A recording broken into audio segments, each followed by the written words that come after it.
All right, so we are going to practice sewing on our first material. Now, you're going to get one of these. This is the same kind of material that I have here. This is just a different scrap, and I think it's a little easier to see in the video. So what we're gonna do, you're gonna do two things.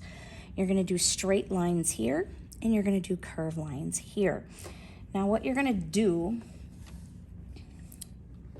the edge of the fabric is going to line up with the edge of your presser foot right here. All right, so we're gonna put this in. We want the fabric to be close to this opening right here. And then we're gonna drop that presser foot. Now, we are gonna keep this part right here, the edge of the presser foot, lined up with this piece, this straight edge here, all the way down. I'm gonna do short bursts. You're going to use your entire piece of fabric. So what I'm gonna do, and this is the, let me make sure that you can see that. This is the back stitch. So we're also gonna be practicing that today. So what you're gonna do is you are going to start slow and steady, leaving that fabric right there next to the edge of that presser foot. That is your guide. So we want to make sure that we get it all the way down. As you can see, here is my straight line that I'm following. Now, when you get to the end of your second line, I'm gonna show you how to use the back stitch. So now what I'm gonna do is I'm gonna pretend that I've finished all this down, okay? And we're gonna pull this out. And again, you want about this far between here and here, about 6 inches. Right here on this little bitty thing here, there's a blade in there. So if you pull your thread from the back forward, it actually cuts your thread for you, so you don't need a pair of scissors. So now I'm gonna go back and I'm gonna start my second row. Now you see how I'm pulling my extra string or my extra thread to the back, right? Keeps it out of my way. So now what I'm gonna do is I'm gonna line up this stitch that I just made with the edge of the presser foot, okay? And I'm gonna line it up and I'm gonna drop my presser foot like so. Now, your first 2 lines, I just want you to sew all the way down, straight lines, no big deal, okay?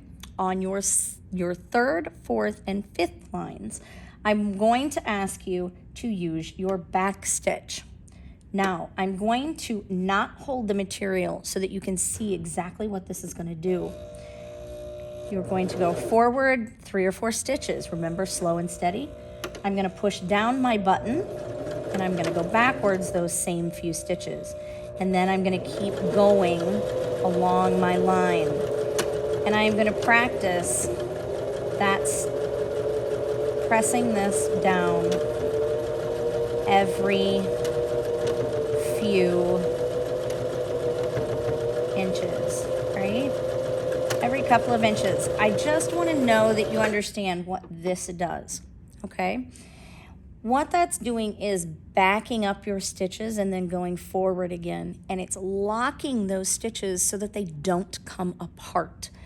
If you don't do this, it's much easier for your fabric to come apart. Now, my needle is down, so I used my hand crank, my hand wheel, to make it come fully to the upright position with my thread take up at the very top. I lift up my presser foot and I pull this out roughly 6 inches. I make that cut and I move forward. Now, as you can see, I've got heavy, light, heavy, light, heavy, light, heavy, light, heavy, light. So I can see where those stitches came through. This first one, I don't have any of those. So I want you to do that first stitch on fabric, that first 2 lines of fabric stitching. I don't want you to worry about anything. I just want you to get comfortable with the fabric. Then I want you to do 2 lines of the back stitch, forward, back stitch, forward, okay? So every few inches. Now, if you can see this, if I do this, you can see that those stitches are pulling, right? But if I do that over here, on this side, those stitches are not coming apart.